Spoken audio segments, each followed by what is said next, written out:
Hello అండి. అందరికీ నమస్తే. అందరూ ఎలా ఉన్నారండి? బాగున్నారా? మేమైతే చాలా బాగున్నాం. మీరు కూడా చాలా చాలా బాగుండాలని కోరుకుంటుంది మీ హాసిని రాచిపూడి. ఈరోజైతే అందరికీ ఉపయోగపడే బ్రహ్మాండమైన కొత్త కొత్త కిచెన్ టిప్స్‌ని అయితే మీతో షేర్ చేయబోతున్నాను. మరి వీడియోనైతే ఎక్కడ స్కిప్ చేయకుండా చూడండి. అలాగే మీకు ఏ టిప్ నచ్చిందనేది కమెంట్ చేయండి. అలాగే వీడియో నచ్చితే ప్లీజ్ ఒక లైక్ అయితే ఇవ్వండి. మీరు ఒక లైక్ ఇవ్వడం వల్ల వీడియో ఇంకా చాలా మందికైతే సజెస్ట్ అవుతుంది. ప్లీజ్ అండి ఒక లైక్ అయితే ఇచ్చేసేయండి. ఇంకా లేట్ చేయకుండా వీడియోలోకైతే వెళ్ళిపోదాం. ఈరోజు ఫస్ట్ టిప్ ఏంటంటే చూడండి, మనమైతే బెల్లాన్ని అయితే తెచ్చుకుంటాం కదా. చాలామంది బెల్లం ఇలా తెల్లగా ఉండేదే తెచ్చుకుంటారు. నేను కూడా అదే చేసేదాన్ని. ఇది చూడడానికి బాగుంది అనేది ఇలా తెల్ల బెల్లమే ఎక్కువగా ఇష్టపడేదాన్ని అనమాట. ఎందుకంటే ఇది చూడడానికి బాగుంటుంది. మనకి ఇది మనకి బాగా అనిపిస్తుంది అనమాట. అంటే మనం ఏదైనా స్వీట్ చేసినప్పుడు కూడా బాగా కలర్ అందు బాగా కనిపిస్తుంది. కానీ మనం నల్ల బెల్లము వాడము. ఎందుకంటే అది నల్లగా ఉంది, పాడైపోయిందేమో, లేదంటే బూజు వచ్చిందేమో అని ఇది తెచ్చుకోకుండా తెల్ల తెచ్చుకుంటూ ఉంటాం. కానీ ఫస్ట్ క్వాలిటీ అంటే ఈ బెల్లమేనండి. ఇలా నల్లగా ఉండే బెల్లమే ఫస్ట్, తర్వాత చక్కెర ఉండేది తెల్లగా వచ్చే బెల్లం అనమాట. అందుకని షుగర్ ఉండే వాళ్ళైనా, వెయిట్ లాస్ కావాలన్న వాళ్ళైనా సరే నల్ల బెల్లాన్ని వాడండి. అదే హెల్త్కి మంచిది. మీరు కూడా తప్పకుండా ఈ టిప్ని ట్రై చేయండి. అలాగే మీరు ఏ బెల్లం వాడతారనేది కమెంట్ చేయండి. ఇంకా నెక్స్ట్ టిప్ అండి, చూడండి, మనమైతే ఆయిల్తో ఇలా కనుక చేసామనుకోండి, ఆయిల్ తర్వాత విటమిన్ ఈ క్యాప్సిల్స్ తోటి ఇలా చేసామంటే మన తల్లో చుండ్రు కానీ ఏమీ ఉండదన్నమాట. చాలామందికి తల్లో చుండ్రు వచ్చేసి ఎక్కువగా ఇబ్బంది పడుతూ ఉంటారు. ఎన్ని షాంపులు, రకరకాల క్రీములు అవి ఇవి వాడుతూ ఉంటారు కానీ తగ్గదు. మరి చుండ్రుని ఈజీగా తగ్గించుకోవాలి, అలాగే జుట్టు కూడా స్మూత్గా షైనీగా ఉండాలి అని అంటే ఇలా అయితే చెయ్యండి. ఒక గిన్నెనైతే తీసుకోండి, దాంట్లో మీకు ఎంత ఆయిల్ కావాలనో అంత ఆయిల్ని వేసేసుకోండి. దానిలో విటమిన్ ఈ క్యాప్సిల్స్ని అయితే వేయండి. 1 కానీ 2 కానీ మీ జుట్టును బట్టి వేసుకోండి. ఇలా విటమిన్ ఈ క్యాప్సిల్స్ను వేసేసి తర్వాత ఇది బాగా ఆయిల్లో కలిసేలాగా కలుపుకోవాలన్నమాట. విటమిన్ ఈ క్యాప్సిల్స్ వల్ల మన జుట్టు స్ట్రాంగ్గా అవుతుంది, అలాగే చుండ్రు అనేది పోతుంది, అలాగే మనకి జుట్టు కూడా బాగా పెరుగుతుందన్నమాట. జుట్టు కూడా స్మూత్గా షైనీగా వస్తుందన్నమాట. అంటే అందంగా తయారవుతుంది జుట్టు కూడా. ఇది ఫేస్కి అప్లై చేస్తే మన ఫేస్కి ఎంత అందం వస్తుందో అలాగే జుట్టుకు కూడా అందం వస్తుందన్నమాట. ఇలా రెండింటిని కలిపేసుకొని మనకి స్కాల్ఫ్కు బాగా అప్లై చేసుకోవాలన్నమాట. అప్లై చేసేసుకొని బాగా నానబెట్టుకోవాలి. అంటే ఒక 1/2 అవర్ 1 అవర్ తల నానబెట్టుకొని తర్వాత ఇంకా తలస్నానం చేసేసేయాలి. చుండ్రు అనేది తొందరగా ఒక 4-5 సార్లు చేశారంటే తగ్గిపోతుంది. ఇంకా నెక్స్ట్ టిప్ అండి, మనం అల్లం వెల్లుల్లి పేస్ట్ని అయితే తయారు చేసుకుంటూ ఉంటాం కదా. అల్లం వెల్లుల్లి పేస్ట్ని తయారు చేసుకునేటప్పుడు అల్లం ఎంత క్వాంటిటీలో తీసుకున్నామో వెల్లుల్లిని కూడా సేమ్ అదే క్వాంటిటీలో అయితే తీసుకోవాలన్నమాట. అల్లం 1/2 కిలో తీసుకున్నామంటే వెల్లుల్లిని కూడా 1/2 కిలో అయితే తీసుకోవాలి. తర్వాత ఈ విధంగా పొట్టు తీసేసుకొని నీట్గా తరిగి పెట్టేసుకోవాలి. అలాగే వెల్లుల్లిని కూడా ఇలా ఒలిసి పెట్టేసుకోవాలన్నమాట.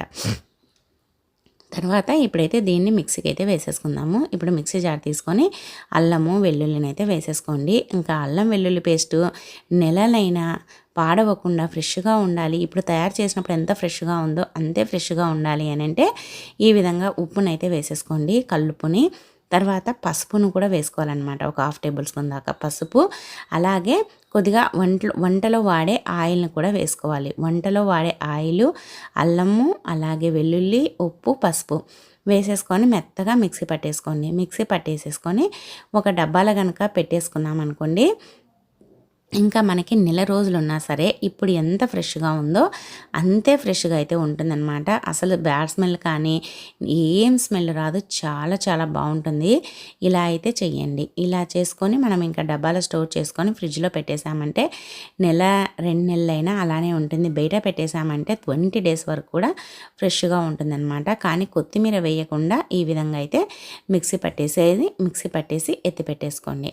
అలాగే మనం మూతను కూడా గట్టిగా పెట్టేసుకోవాలన్నమాట.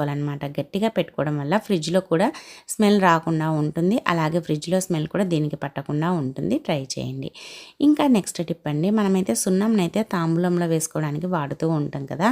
సున్నంని ఇలా కనుక చేసామనుకోండి, ఈ సీజన్లో వచ్చే గొంతు నొప్పి, గొంతు నసనస, దగ్గును తగ్గించుకోవచ్చు. చాలామందికి ఈ సీజన్లో అంటే ఇప్పుడు వర్షాకాలం స్టార్ట్ అయింది కదా, గొంతు నొప్పి ఎక్కువగా వస్తూ ఉంటుంది. అలాగే గొంతు కూడా నసనస అంటూ ఉంటుంది.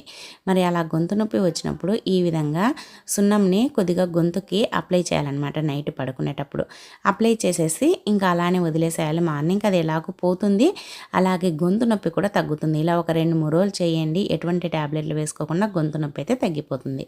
చూడండి, మనమైతే ఇలాంటి జల్లెలను అయితే వాడుతూ ఉంటాం కదా. గోధుమ పిండి జల్లించుకోవచ్చు, అలాగే ప్రతి ఒక్కటి అండి, జొన్న పిండి, గోధుమ పిండి, మైదా, శనగపిండి ఇవన్నీ జల్లించుకుంటూ ఉంటాం కదా. పురుగు ఉందని లేదంటే ఏదైనా ఉంటాయనేసి జల్లించుకుంటూ ఉంటాము. మరి దీనికి హోల్ పడింది అనుకోండి, ఇంకా పక్కన పడేసి మళ్ళీ వేరేది కొంటూ ఉంటాము. అలాంటి అవసరం లేకుండా ఆ చిన్న హోల్కి మనము సపరేట్గా వేరేది కొనాల్సిన అవసరం లేకుండా ఇలా అయితే చెయ్యండి. ఇలా చిన్న చిన్న టిప్స్ని ఫాలో అవ్వడం వల్ల మనకి మనీ సేవ్ అవుతుంది. అప్పటికప్పుడు వెళ్ళి కొనాల్సిన అవసరం ఉండదు. అలాగే మనకి వెంటనే వాడుకోవడానికి కూడా వీలుగా ఉంటుంది. ఇలా డబల్ టైప్ ప్లాస్టర్ని ఇలా కొద్దిగా కట్ చేసేసుకొని ఆ హోల్ దగ్గర అంటించేసేయండి. ఇంకా అంతే, మనకి ఏమీ టెన్షన్ లేదు. ఇంకా మళ్ళీ కొత్తది కొనాల్సిన అవసరం కూడా ఉండదన్నమాట. ఈ విధంగా చేయడం వల్ల ఇలా చేసామంటే ఇంకా మళ్ళీ మనం జల్లించుకోవడానికి వీలుగా ఉంటుంది. చూడండి, ఇప్పుడైతే నేను గోధుమ పిండిని కూడా జల్లిస్తున్నాను. ఇలా మనం జల్లించుకోవచ్చు అనమాట. మనకి చాలా బాగా యూజ్ అవుతుందండి. కొత్తది కొనాల్సిన అవసరం లేదు, సపరేట్గా డబ్బులు ఎక్స్ట్రా ఖర్చు పెట్టాల్సిన అవసరం లేదు. అలాగే మనకి ఈ విధంగా మనం జల్లించుకోవచ్చు అనమాట. ఇంకా కొత్తది కొనాల్సిన అవసరం కూడా ఉండదు. చాలా బాగుంటుందన్నమాట. మీరు కూడా తప్పకుండా ట్రై చేయండి. అలాగే మీరేం చేస్తారో కూడా నాతో కమెంట్ చేయడం మర్చిపోవద్దు. ఇంకా నెక్స్ట్ టిప్ అండి, మనము చపాతీకి అయితే పిండి కలుపుతూ ఉంటాం కదా. చపాతీలు స్మూత్గా ఉండాలి, పొంగుతూ రావాలి. అలాగే మనకి ఎక్కువసేపు వరకు మెత్తగా స్మూత్గా 2 వేళ్ళతో తుంచేలాగా ఉండాలి అని అంటే ఈ విధంగా అయితే చేయండి. గోధుమ పిండిలో ఫస్ట్ కొద్దిగా చక్కెరనైతే వేయండి. అలాగే సరిపడినంత ఉప్పు వేసేసి కొద్దిగా ఆయిల్ని వేసేసుకొని పిండిని ఫస్ట్ ఇలా కలిపేసుకొని పిండిలో అవన్నీ కలిసేలాగా, తర్వాత ఇంకా వాటర్ పోసేసుకొని పిండిని అయితే ఇలా కలుపుకోవాలన్నమాట. ఇలా వాటర్ పోసుకొని మనము ఒకేసారి ఎక్కువ పోయకుండా కలుపుకుంటూ చూసుకుంటూ వాటర్ని అయితే పోసుకోవాలి. ఇలా వాటర్ని పోసేసుకొని మనం ఇలా కలిపి పెట్టేసుకోవాలన్నమాట. ఇలా చేసామనుకోండి పిండి అనేది స్మూత్గా వస్తుందన్నమాట. చక్కెర వేయడం వల్ల చపాతీలు అనేది సాఫ్ట్గా వస్తాయి. తర్వాత ఇలా కలిపేసేసుకొని ఇంకా చూడండి, ఇలా ముద్దలాగా చేసేసుకొని కొద్దిసేపు కావలిస్తే మూత పెట్టేసుకొని, లేదు అంటే తడి క్లాత్ను కప్పినా కూడా పిండి అనేది స్మూత్గా అవుతుందన్నమాట. ఇంకా చపాతీలు చేసుకున్నామంటే సాయంత్రం వరకున్నా కూడా స్మూత్గా ఉంటాయి. ట్రై చేయండి. ఇంకా నెక్స్ట్ టిప్ అండి, చూడండి, మనమైతే మటన్ అయితే తెచ్చుకుంటాం కదా. మటన్ మీలో ఎంతమందికి ఇష్టమో కమెంట్ చేయండి. కొంతమంది మటన్ ఇష్టపడతారు, కొంతమంది ఇష్టపడరు. మరి మటన్ తినాలనుకున్నప్పుడు మనం మటన్ తెచ్చుకున్నప్పుడు ఎక్కువగా ఉండిందనుకోండి, మనకి ఆ రోజుకి అంత అయిపోదు. మళ్ళీ ఒక 2 డేస్ తర్వాత చేసుకోవాలి అని అంటే ఈ టిప్ని అయితే ట్రై చేయండి. చాలామంది ఆవుటీలో వేసి పెడుతూ ఉంటారు. అంటే కట్ చేసేసి కడిగి తర్వాత ఉప్పు పసుపు వేసి స్టవ్ పైన వేడి చేసేసి తర్వాత ఫ్రిడ్జ్లో పెడుతూ ఉంటారు. అలా చేయడం వల్ల కొద్దిగా స్మెల్ అయితే వస్తూ ఉంటుంది. మనం చేసినప్పుడు కొద్దిగా పసుపు వాసన లెక్క ఆవుటీలో వేసిన వాసన వస్తుంది. అలా ఆవుటీలో వేసిన వాసన రాకుండా మటన్ ఎప్పుడు ఫ్రెష్గా ఉండాలి. మళ్ళీ మనం 2 డేస్ తర్వాత చేసుకున్నా కూడా అసలు మటన్ స్మెల్ రాకుండా ఉండాలంటే ఇలా అయితే చెయ్యండి. ఏం లేదండి, మటన్ ఇలా ఒక ప్లాస్టిక్ డబ్బాలు అయితే వేయాలి. కడగకూడదు, తరగకూడదు. అంటే కడగకూడదు అనమాట. కడిగి మనం వేసామనుకోండి స్మెల్ వస్తుంది. అలా కడగకుండా ఇలా మనము వెంటనే ఇలా వేసేసుకొని డబ్బాలో తెచ్చిన వెంటనే ఇంకా డీప్ ఫ్రిడ్జ్లో పెట్టేసుకోండి. అసలు మనకి 2-3 రోజులైనా కూడా స్మెల్ రాకుండా ఉంటుంది. వారం వరకు కూడా ఫ్రెష్గా ఉంటుంది. ఇంకా నెక్స్ట్ టిప్ అండి, మనము ఎక్కువగా దోమలు వచ్చేటప్పుడు ఆల్ అవుట్ అవి ఇవి పెడుతూ ఉంటాం కదా, లేదంటే జెట్ కాయిల్స్ అవి ఇవి వాడుతూ ఉంటాము. అలా వాడకుండా ఇలా హోమ్ రెమెడీని అయితే ట్రై చేయండి. ఒక బిర్యానీ ఆకునైతే తీసుకోండి. ఆ బిర్యానీ ఆకు పైన వేప నూనె కానీ లేదంటే నార్మల్ ఆయిల్ కానీ వేసేసి కొద్దిగా పసుపునైతే వేయండి. అలాగే కర్పూరం కూడా ఒకటి పెట్టేసి ఇలా వెలిగించేసేయండి. ఈవినింగ్ టైంలో మనకి దోమలు ఎక్కువగా వచ్చే టైంలో ఇలా వెలిగించేసి మనం ఇల్లంతా ఇది తిప్పామనుకోండి, మనకి ఇంట్లో మంచి స్మెల్ కూడా ఉంటుంది ఇంట్లో. అలాగే మనకి ఇంట్లోకి దోమలు కానీ ఈగలు కానీ రాకుండా ఉంటాయన్నమాట. చిన్నపిల్లలు ఉన్నారనుకోండి, మనకి ఇది చాలా మంచిదన్నమాట. మంచి స్మెల్ వస్తుంది కదా, అదే గుడ్ నైట్ అవి పెట్టడం వల్ల పిల్లలు కూడా ఇన్ఫెక్షన్ అవుతూ ఉంటుంది. అసలు అది పడక జలుబు దగ్గు కూడా వస్తూ ఉంటుంది. అందుకోసమని ఇలా హోమ్ రెమెడీని అయితే ట్రై చేయండి. పెద్దవాళ్ళు ఉన్నా, ముసలి వాళ్ళు ఉన్నా, చిన్న పిల్లలు ఉన్నా సరే ఇది ఎవ్వరికీ ఎఫెక్ట్ ఉండదు. అలాగే దీన్ని పీల్చడం కూడా చాలా మంచిదన్నమాట. ఈ విధంగా మనము చేసామనుకోండి చాలా బాగుంటుంది. ఇల్లు మొత్తం మంచి స్మెల్ ఉంటుంది. అలాగే ఒక్క దోమ కూడా ఇంట్లోకైతే రాదనమాట. ట్రై చేయండి.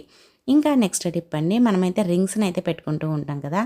మనము రింగ్స్ పెట్టుకునే చోటుకి ఒక్కొక్కసారి వేళ్ళు మనం కట్ చేసేటప్పుడు కట్ అవుతూ ఉంటాయి. వేళ్ళు కట్ అయ్యాయి అనుకోండి, మనము అసలు చాలా నొప్పి తీస్తూ ఉంటుంది.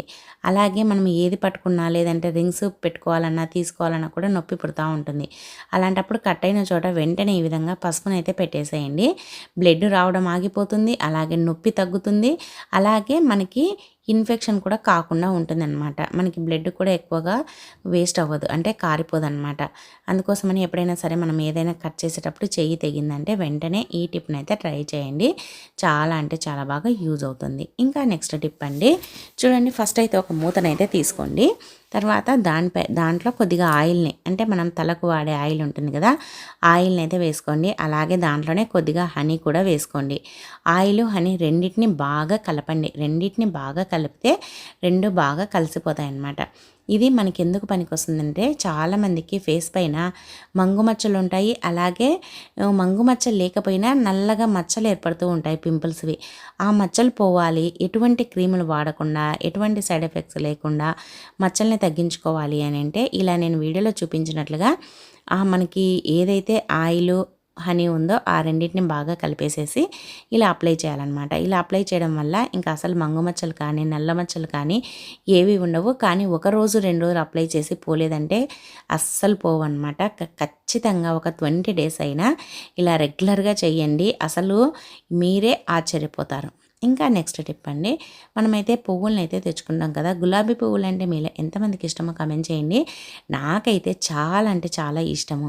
మరి పువ్వులు తెచ్చుకున్నప్పుడు నేను పెట్టుకోవడం కంటే అది చూసే ఎక్కువగా ఆనందపడతానమాట.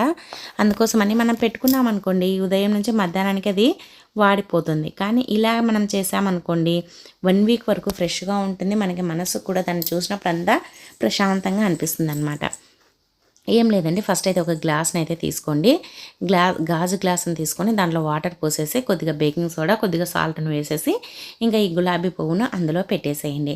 ఇలా పెట్టేసుకున్నామనుకోండి, మనం టీపాయ్ పైన కానీ డైనింగ్ టేబుల్ పైన కానీ ఇలా ఇంకా పువ్వులు ఎక్కువగా ఉంటే 4-5 పువ్వులైనా పెట్టేసుకొని ఫ్లవర్ వాజ్ మాదిరి భలేగా ఉంటుందన్నమాట. ఈ విధంగా పెట్టేసుకొని మనము ఎక్కడైనా పెట్టేసుకున్నామనుకోండి టీపాయ్ పైన, అలా అసలు ఇల్లు మొత్తం అందంగా కనిపిస్తుంది. అలాగే మంచి స్మెల్ ఉంటుంది, అలాగే మనసు కూడా ప్రశాంతంగా ఉంటుంది. మీరు కూడా ట్రై చేయండి. ఇంకా నెక్స్ట్ టిప్ అండి, మనము కర్చీప్ను బయటికి వెళ్ళినప్పుడు తీసుకొని వెళ్తూ ఉంటాం. హ్యాండ్ బ్యాగ్ని తీసుకున్నా తీసుకోకుండా కర్చీప్ని అయితే కంపల్సరీగా తీసుకొని వెళ్తాం, ఎందుకంటే మనకి తుడుచుకోవడానికి కావాలి కాబట్టి. అందుకోసమని మనం కర్చీప్ని తీసుకొని వెళ్తూ ఉంటాం కదా. వెళ్ళినప్పుడు మనం ఏదైనా బయట షాప్లో మనకి స్టిక్కర్స్ కానీ తిలకము మేకప్ కిట్ ఏదైనా కొన్నప్పుడు మన దగ్గర ఏది పెట్టుకోవడానికి లేదనుకోండి హ్యాండ్ బ్యాగ్, అప్పుడు ఇలా అయితే చెయ్యండి. కర్చీప్ తోటే మనం హ్యాండ్ బ్యాగ్ని అయితే రెడీ చేసేసుకోవచ్చు అనమాట. ఈ విధంగా కర్చీప్ను పరిచేసి నేను వీడియోలో చూపించినట్లుగా మధ్యలో మొబైల్ని కానీ మనం కొన్నేటివి పెట్టేసుకొని తర్వాత ఇలా మనం ఇలా ముడి వేసుకోవాలన్నమాట. నేను వీడియోలో ఎలా చూపించానో అలా ముడి వేసేసుకోండి. ఇంకా అంతే, ముడి వేసేసుకొని ఇలా లాగేసామంటే మనకైతే హ్యాండ్ బ్యాగ్ అయితే రెడీ అయిపోయిందనమాట. ₹1 ఖర్చు లేకుండా మనం తీసుకుని వెళ్ళిన కర్చీప్ తోటే హ్యాండ్ బ్యాగ్ని అయితే రెడీ చేసేసుకోవచ్చు. దీన్ని ఇలా తగిలించుకోవడానికి ఉంటుంది, అలాగే ఇలా పట్టుకోవడానికి కూడా వీలుగా ఉంటుందన్నమాట. ఇలా మీ ఇష్టం, మీకు నచ్చినట్లుగా చేత్తోనైనా పట్టుకోండి, లేదంటే చేతికైనా తగిలించుకోండి. చాలా చాలా బాగుంటుంది. మనకి కవర్ కొనాల్సిన అవసరం ఉండదు. కవర్ల వాడకం, ప్లాస్టిక్ వాడకం తగ్గించాలి కాబట్టి కవర్లు కూడా దొరకడం లేదు. అందుకోసమని ఈ టిప్ని అయితే ట్రై చేయండి. ఇంకా నెక్స్ట్ టిప్ అండి, చూడండి, మనమైతే ఉంగరం అయితే పెట్టుకుంటూ ఉంటాం కదా. చాలామందికి ఉంగరాలంటే ఎక్కువగా ఇష్టం, నాకు కూడా చాలా ఇష్టం. అని రింగ్స్ని పెట్టుకున్నప్పుడు అవి తీయాలంటే ఒక్కోసారి టైట్గా అయిపోతుంటాయి, ఒక్కోసారి లూజ్గా అయిపోతుంటాయి. మరి లూజ్ అయిందనుకోండి, మనకి పెట్టుకున్నప్పుడు అది జారిపోతుందేమో అనే టెన్షన్. పిల్లలకు పెట్టామంటే ఇంకా ఎక్కువ టెన్షన్ ఉంటుంది. మరి పిల్లలకు పెట్టినా మనం పెట్టుకున్నా జారిపోకుండా ఉండాలంటే ఇలా అయితే చెయ్యండి. ఏం లేదండి, ఆ రింగ్కి నేను వీడియోలో చూపించినట్లుగా రబ్బర్ బ్యాండ్ని అయితే వేసేసేయండి. రబ్బర్ బ్యాండ్ని వేసేసి తర్వాత ఆ రబ్బర్ బ్యాండ్ని చేతికి ఇలా తిప్పేసుకొని తర్వాత ఆ రింగును ఇంకా పెట్టేసుకోండి. అంతేనండి, ఇంకా అస్సలు ఊడిపోదు. మనం తీసేంత వరకు అలానే ఉంటుంది. ఆ రింగ్ కిందకి రబ్బర్ బ్యాండ్ని పెట్టేసేయండి. రబ్బర్ బ్యాండ్ కూడా కనిపించదు అనమాట, రబ్బరు. మీరు కూడా ట్రై చేయండి, రబ్బర్ వల్ల అస్సలు ఊడిపోదు, ట్రై చేయండి. ఇంకా నెక్స్ట్ టిప్ అండి, చూడండి మనమైతే చీర వేసుకున్నప్పుడు శారీ పెట్టికోటు కరెక్ట్గా మ్యాచింగ్ లేదనుకోండి, మనకు నచ్చేటప్పుడు ఆ పెట్టికోట్ అనేది కనిపిస్తూ ఉంటుంది. అది కలర్ ఒకేలాగా లేకపోతే మనకు కూడా ఎలాగో ఉంటుంది.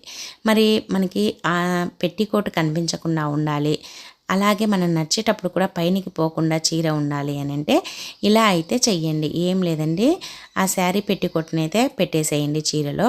మనం చీర వేసుకుంటాం కదా, మనం ఫస్ట్ శారీ పెట్టికోట్ వేసుకుంటాం కదా, వేసుకున్న తర్వాత ఈ విధంగా చూడండి, ఇప్పుడు నేను వీడియోలో చూపించినట్లుగా డబల్ టేప్ ప్లాస్టర్ని అయితే తీసుకొని ఇలా పెట్టికోట్కి అలాగే చీరకి రెండిటికి అతికించుకోవాలన్నమాట. ఇలా పెట్టేసేసి పైన ఆ స్టిక్కర్ని అయితే తీసేసి ఇంకా చీరని పెట్టేసేయండి. లేదంటే మనం వేసుకోక ముందైనా పెట్టేసుకొని చీర కట్టుకోవచ్చు అనమాట. ఇలా పెట్టేసుకున్నామనుకోండి ఇంకా అస్సలు పైనకి పోదు, అలాగే మనకి శారీ పెట్టికోట్ కూడా కనిపించదు, చీర పైనకి పోదు, నీట్గా ఉంటుంది. మనం తీసేంత వరకు కూడా రాదు. ట్రై చేయండి.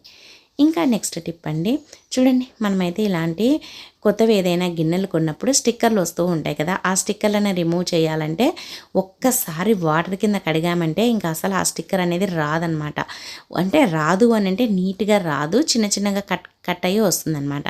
మరి దాన్ని అసలు మనకి అతికించినట్టుగా కూడా లేకుండా నీట్గా తీసేసుకోవాలి అని అంటే ఇలా అయితే చేయండి. ఏం లేదండి, మనకి ఏదైతే స్టిక్కర్ తీయాలనో దాన్ని ఇలా స్టవ్ పైన వేడి చేయండి. వేడి చేసామంటే జస్ట్ ఒక కొన్ని సెకండ్లు, ఒక 30 సెకండ్స్ అలా వేడి చేసేసి తర్వాత వెంటనే ఇలా తీసేసామనుకోండి, అసలు స్టిక్కర్కి గమ్ము అతికించినట్టు కానీ అక్కడ మనకి ఆ గిన్నెకి అతికించినట్టు కానీ లేదంటే గమ్ము అతుక్కోవడం కానీ ఉండదు, నీట్గా వచ్చేస్తుంది.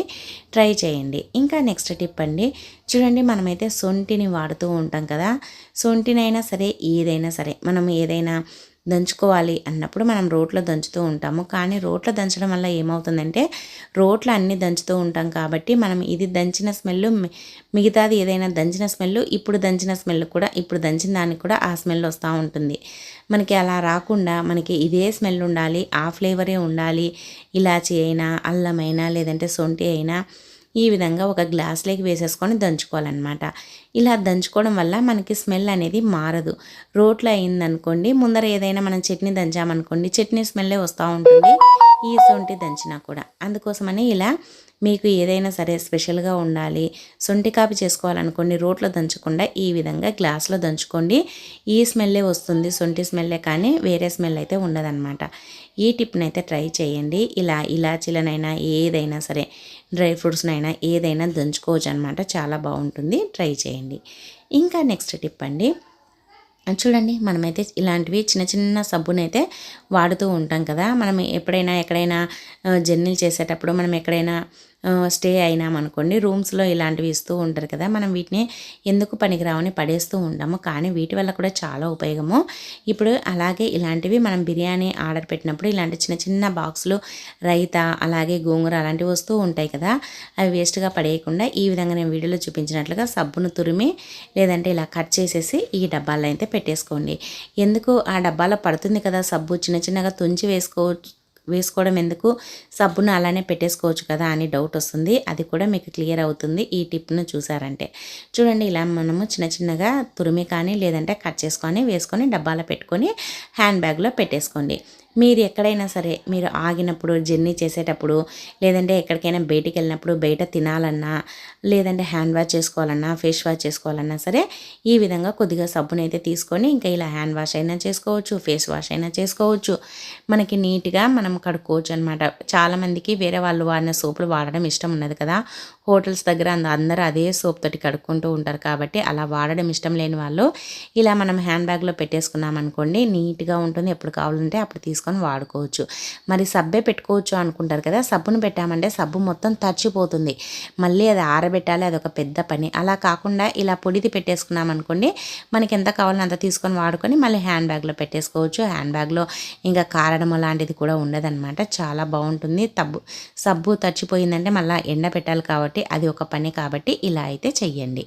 ఇంకా నెక్స్ట్ టిప్ అండి, బాదం పప్పుని ఇలా కనుక స్టోర్ చేసామనుకోండి ఎన్ని నెలలైనా సరే పాడవకుండా పురుగు పట్టకుండా ఉంటుంది. చాలామంది బాదం పప్పుకు పురుగు పట్టదు అని అనుకుంటారు, కానీ అది చాలా తప్పు. బాదం పప్పుకి చాలా తొందరగా పురుగు పడుతుంది. ఎలా పడుతుంది అని అంటే మామూలుగా మనకి అది పొరల్లాగా పొడి పొడిలాగా అవుతూ ఉంటుంది అనమాట. దాంట్లో నుంచి పురుగు అనేది లోపలికి పోతూ ఉంటుంది. మరి అలా పురుగు పట్టకుండా ఉండాలి అంటే ఇలా డబ్బాలో పోసుకునేటప్పుడు లేయర్లుగా పోసుకొని దాంట్లో కొన్ని ఇలాచీలు లేదంటే లవంగాలను వేసి పెట్టేసుకోండి. ఇలా మనం పెట్టేయడం వల్ల ఏమవుతుందంటే మంచి స్మెల్ ఉంటాయి. అలాగే ఎన్ని నెలలైనా సంవత్సరమైనా సరే ఫ్రిడ్జ్లో పెట్టకపోయినా పురుగు అనేది పట్టదనమాట. మనకి చాలా బాగా యూజ్ అవుతుంది. మీరు కూడా తప్పకుండా ట్రై చేయండి. ఇలా మళ్ళీ పైన కూడా కొన్ని మిరియాలను కానీ లేదంటే లవంగాలను కానీ ఇలాచీలను కానీ వేసుకోండి. ఇంకా మీకు ఎన్ని నెలలైనా పురుగు పట్టకుండా అలాగే ఫ్రెష్గా ఉంటుందన్నమాట. ట్రై చేయండి. ఇంకా నెక్స్ట్ టిప్ అండి, మనము పువ్వులను అయితే తెచ్చుకున్నాం కదా, పువ్వుల్ని ఎక్కువ రోజులు పాడవకుండా ఉండాలన్నా అలాగే మనం పువ్వులను ఈజీగా అల్లుకోవాలన్నా ఇలా అయితే చెయ్యండి. పువ్వులను అల్లేటప్పుడు ఇలా దారం రీల్తో అల్లుతూ ఉంటాం కదా, దారం రీల్తో అల్లేటప్పుడు ఏమవుతుందంటే అది దారం అటు ఇటు జరుగుతూ ఉంటుంది, ముడి పడుతూ ఉంటుంది. అలాగే ఒక చోటు నుండి అది ఎక్కడికో పడిపోతూ ఉంటుంది. మరి అలాంటిది కాకుండా ఇలా ఒక్క డబ్బా ఉంటే చాలండి. ఇంకా మనకి ఎన్ని పువ్వులనైనా ఈజీగా క్షణాల్లో టైం వేస్ట్ కాకుండా అల్లేసుకోవచ్చు. ఆ బిర్యానీ డబ్బా దానికి ఇలా హోల్ని అయితే పెట్టేసేయండి. మూతకి పెట్టేసేసి దారం చెన్నుని ఆ డబ్బాలో వేసేసి పైనకి దారం అయితే తీసుకోండి. ఇలా తీసుకొని మనం అల్లుకున్నాం అనుకోండి, ఇంకా దారం రీల్ అనేది దాంట్లోనే ఉండిపోతుంది. అటు ఇటు పోవడము ఇంకా అది ఎలా అంటే అలా పోతూ ఉంటుంది కదా, అలా పోకుండా ఉంటుంది. మనకి అల్లుకోవడం కూడా ఫాస్ట్గా అయిపోతుంది అనమాట. టైం వేస్ట్ కాకుండా ఉంటుంది. అలాగే అల్లడం కూడా ఈజీ అవుతుంది అనమాట. ఈ విధంగా అల్లామనుకోండి మనకి టెన్షన్ అనేది ఉండదు. అలాగే ఈ డబ్బాలోనే మనము టిష్యూ పేపర్ని వేసేసి మనం అల్లిన పువ్వుల్ని కనుక పెట్టేసుకున్నామంటే పువ్వులు కూడా ఎక్కువ రోజులు పాడవకుండా ఫ్రెష్గా ఉంటాయన్నమాట. అస్సలు పాడవవు. ఇలా పెట్టేసుకున్నామంటే ఈ డబ్బాలో ఒక టిష్యూ పేపర్ని వేసుకొని పెట్టేసుకోవాలి. అలాగే పువ్వుల్ని కూడా చూడండి ఎంత ఈజీగా అల్లేసుకోవచ్చో. ఇలా ఉండడం వల్ల ఆ దారం రీల్ అనేది అటు ఇటు పోకుండా అలానే ఉంది చూడండి, అక్కడే ఉంది, నీట్గా ఉంటుంది. మీరు కూడా తప్పకుండా ట్రై చేయండి. మనకి టెన్షన్ అనేది ఉండకుండా ఉంటుందన్నమాట. మరి పువ్వుల్ని అల్లేటప్పుడు మీరేం చేస్తారో కమెంట్ చేయండి. అలాగే పువ్వుల్ని పాడవకుండా మీరు ఎలా స్టోర్ చేస్తారో కూడా తప్పకుండా కమెంట్ చేయండి. ఇంకా నెక్స్ట్ టిప్ అండి, లాస్ట్ టిప్, ప్రతి ఒక్క ఆడవారికి బాగా ఉపయోగపడే టిప్ అండి. ఇంకా ఇప్పుడైతే వర్షాకాలం స్టార్ట్ అయింది. వర్షాకాలంలో నిమ్మకాయతో ఇలా కనుక చేసామనుకోండి గొంతు నొప్పి ఉన్న, దగ్గు ఉన్న, జలుబు ఉన్న తగ్గించుకోవచ్చు. అలాగే వెయిట్ లాస్ కూడా చాలా బాగా పనిచేస్తుంది. చూడండి, నిమ్మకాయనైతే తీసుకోండి. ఇప్పుడు ఇంకా ఎలాగో వర్షాకాలం స్టార్ట్ అయింది కాబట్టి చాలామందికి గొంతు నొప్పి, దగ్గు, జలుబు వస్తూ ఉంటుంది కదా. అలా వచ్చినప్పుడు మనం ట్యాబ్లెట్లు ఏవి వాడాల్సిన అవసరం లేకుండా నిమ్మకాయను ఇలా చాకుకు గుచ్చేసి ఇలా స్టవ్ పైన వేడి చేయాలన్నమాట. ఇలా బాగా వేడి చేయాలి. వేడి చేసామనుకోండి ఆ నిమ్మకాయలో రసం అనేది వేడెక్కుతుందనమాట. నిమ్మకాయల రసం వేడెక్కడం వల్ల మనకి అది రసం వేడెక్కేసి మనకి దగ్గు అనేది తగ్గుతుంది. దగ్గు అనేది ఎలా తగ్గుతుంది అనేది చూపిస్తాను. ఇప్పుడైతే నిమ్మకాయని కట్ చేసేసుకొని ఇంకా రసం పిండుకొని, నేనైతే సగానికంటే తక్కువ ఉప్పనే కట్ చేశాను. చూడండి ఎంత రసం వచ్చిందో. ఇంకా నేను పూర్తిగా కూడా పిండలేదు. ఇలా కొద్దిగా రసం పిండేసుకొని ఒక స్పూన్ అంతా దాంట్లో కొద్దిగా సాల్ట్ని వేసేసుకొని మార్నింగ్ పరగడుపునే కనుక దీన్ని తీసుకున్నామనుకోండి గొంతు నొప్పి, దగ్గు, జలుబు అన్నీ తగ్గిపోతాయన్నమాట. చాలా బాగా యూజ్ అవుతుంది. ప్రతి ఒక్క మహిళకి బాగా ఉపయోగపడుతుంది అనమాట. సో ఇవండి ఈరోజు టిప్స్. మరి నచ్చాయా? నచ్చితే వీడియోని లైక్ చేయండి. అలాగే మీకు ఏ టిప్ నచ్చింది అనేది కమెంట్ చేయండి. అలాగే మన ఛానల్లో చాలా రకాల టిప్స్ ఉన్నాయండి, ఒకసారి వెళ్ళి చూడండి. నచ్చితే సబ్స్క్రైబ్ చేసుకోండి. ఈ వీడియో చూసినందుకు థ్యాంక్ యూ అండి. Thank you for watching. మరి ఒక వీడియోతో మళ్ళీ కలుద్దాం. అంతవరకు అందరికీ బాయ్ అండి.